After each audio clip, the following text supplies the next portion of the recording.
नमस्कार बंधुरा आपनादेर सकलके स्वागत जानाई आमादेर ब्लग तनिमास ब्लगे। आशा करी आपनारा सबाई भालो आछेन और आमराओ सबाई खूब भालो आछि।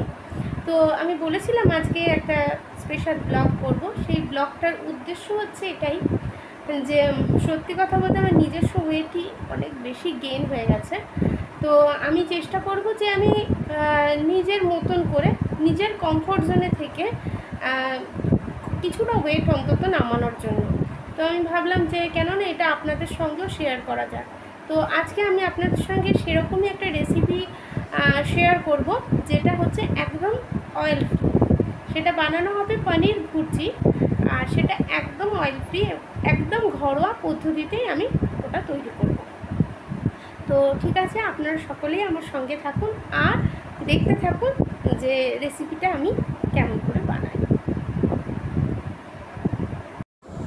তো আমি এই দুধটা নিয়ে নিয়েছি, এটা স্লিম অ্যান্ড ক্রিম এবং এটা ডাবল টোন মিল্ক, মানে কোনো রকমই ক্রিম এটাতে থাকবে না। তো এটা দিয়েই আমি আজকে পনির ভুর্জিটা বানাবো। তো চলুন শুরু করি। এবার আমি এই লেবুগুলো আমি এর ভিতরে চিপে রসটা দিয়ে দেব যাতে ছানাটা কেটে যায়।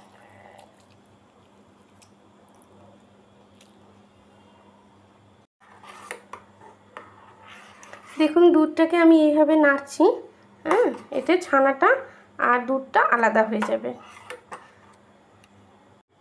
দেখুন বন্ধুরা, এইভাবে আমি ছানাটাকে আমি করে নিয়েছি এবং লেবু দিয়ে ছানা কাটলে এই ছানার টেস্ট কিন্তু শত গুণে আলাদা রকম হয়। অনেকে ভিনিগার দিয়ে, অনেকে দই দিয়ে, অনেকভাবে সাইট্রিক অ্যাসিড দিয়ে বিভিন্নভাবে ছানা কেটে থাকেন, কিন্তু লেবু দিয়ে ছানা কাটলে যে সুন্দর একটা টেস্ট হয় ছানাতে, এইটা কিন্তু অনবদ্য একেবারে।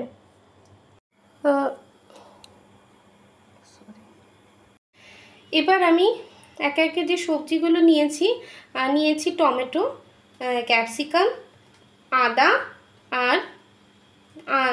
আর লঙ্কা, এই জিনিসগুলোকেই আমি ব্যবহার।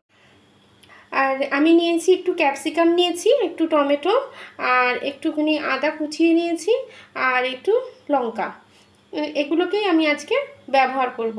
আরও একবার দেখিয়ে দিই, আমার কাছে কিন্তু একদম ঘরে পাতা ছানা ঠিক এইটুকুনি পরিমাণ ছানা রয়েছে, মানে 500 দুধ থেকে যেটুকুনি ছানা হয় সেটুকুনি আমি একদম লেবু দিয়ে এই ছানাটাকে তৈরি করেছি। আজকে রান্নাটা আমি করব লোহার কড়াইতে। আর এই সমস্ত উপকরণগুলো আপনারা দেখেন, এক ফোঁটাও তেলও কিন্তু এর ভিতরে দেওয়া হয়নি। সমস্ত উপকরণগুলো আমি এর ভিতরে ঢেলে দিলাম এবং এটাকে আস্তে আস্তে আমি ঢাকা দিয়ে দিলাম এবং একদম সিমে দিয়ে আমি আস্তে আস্তে এই জিনিসটা করব।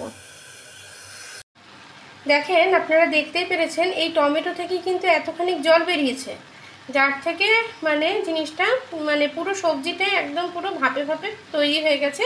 এবার আমি এতে কিছু মশলা মেশাবো।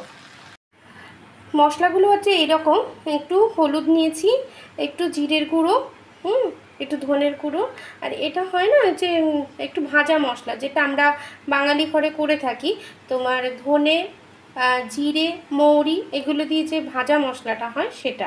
আমাদের বাড়িতে আমার বাচ্চা এবং আমি দুজনেই আমাদের এই স্বাদটা ভীষণ পছন্দ করি এই মশলাটার।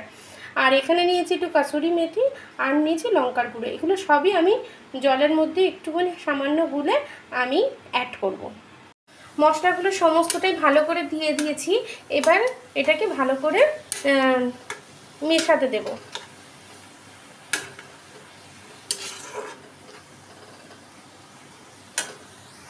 আপনারা দেখতেই পাচ্ছেন আমার মশলাটা পুরোটাই ভালোভাবে তৈরি হয়ে গেছে।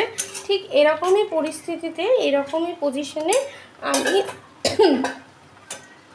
আমার ছানাটাকে দিয়ে দিচ্ছি।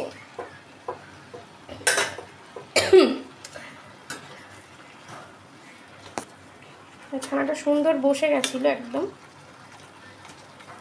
ছানাটাকে এর সঙ্গে মিশিয়ে নেব আর সঙ্গে তুলে দেব ধনেপাতা।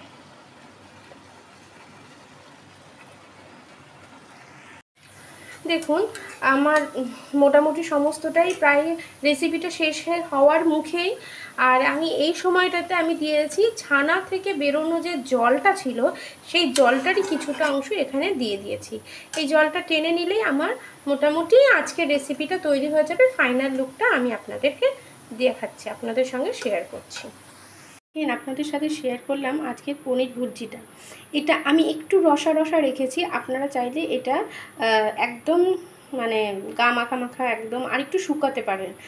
যেহেতু আমি এটা রুটি দিয়ে আমরা পাবো সেই জন্য আমরা একটু রসা রেখেছি, আমরা একটু রসা পছন্দ করি।